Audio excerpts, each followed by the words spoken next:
주님의 이름으로 은혜와 평강을 기원합니다. 사도행전 12장 성경 칼럼. 요절 11절, 23절.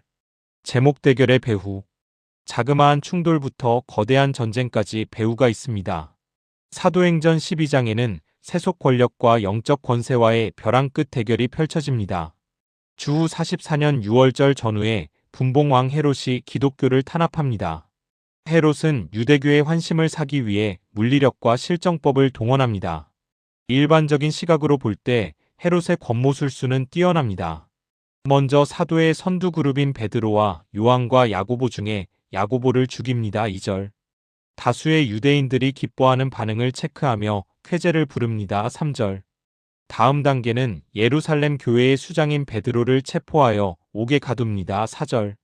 유대인의 최대 명절이고 대군중이 집결하는 6월절 후에 보여주기 위해서입니다.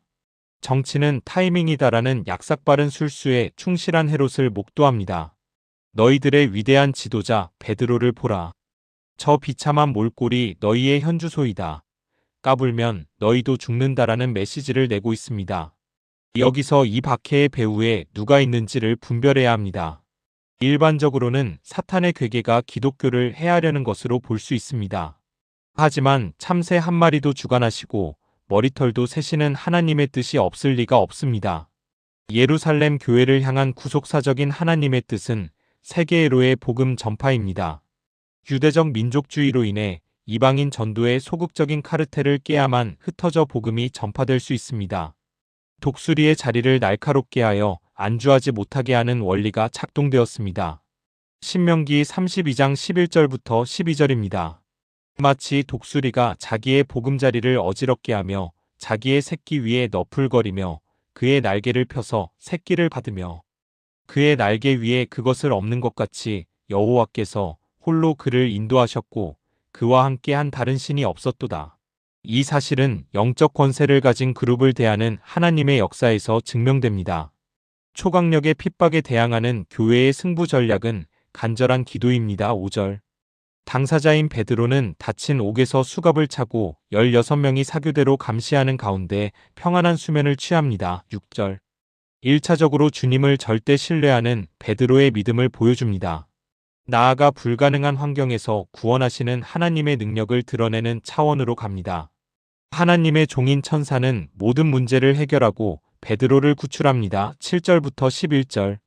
헤롯의 계획은 박살이 났지만 여전히 교만하여 하나님의 영광을 가로챕니다. 패악의 한계에 이른 그에게 징벌이 떨어집니다. 21절부터 23절. 주의 사자가 친히 벌레에게 먹혀 죽는데 문헌에는 모기에게 물려 말라리아로 죽었다고 기록되어 있습니다. 아무리 하늘을 찌르는 권력도 하나님이 쓰는 모기 한 마리보다 못하다는 것을 보여줍니다. 겉으로 볼 때는 우연한 병사로 죽은 것 같지만 분명히 하나님이 치셨다고 명시합니다. 교회사에서 교회와 성도를 업신여기고 핍박하는 세력에 대한 징계는 너무나 많습니다. 교회의 가장 강한 힘은 끈질긴 합심 기도임이 증명되었습니다. 사도행전 12장 12절입니다. 깨닫고 마가라 하는 요한의 어머니 마리아의 집에 가니 여러 사람이 거기에 모여 기도하고 있더라. 하나님의 주권과 인간 자유의지의 종합체인 기도와의 상관관계는 신비에 속합니다. 이에 대한 힌트가 예레미야에게 주신 하나님의 예언에 나옵니다. 예레미야 29장 10절부터 13절입니다.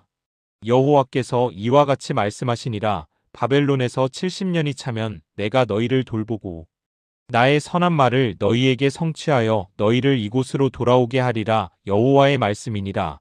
너희를 향한 나의 생각을 내가 안하니 평안이요 재앙이 아니니라. 너희에게 미래와 희망을 주는 것이니라. 너희가 내게 부르짖으며 내게 와서 기도하면 내가 너희들의 기도를 들을 것이요 너희가 온 마음으로 나를 구하면 나를 찾을 것이요 나를 만나리라.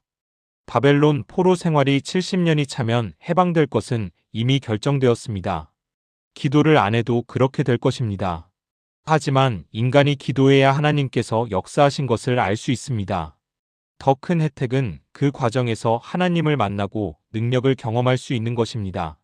하나님의 최종 관심과 목표는 자기 백성들과의 관계라는 것이 드러납니다. 신앙에서 기도가 차지하는 비중이 얼마일 것인지는 각 사람마다 다르게 재어질 것입니다. 잠시 눈을 감고 비중을 정해보는 것도 효과가 있을 것입니다.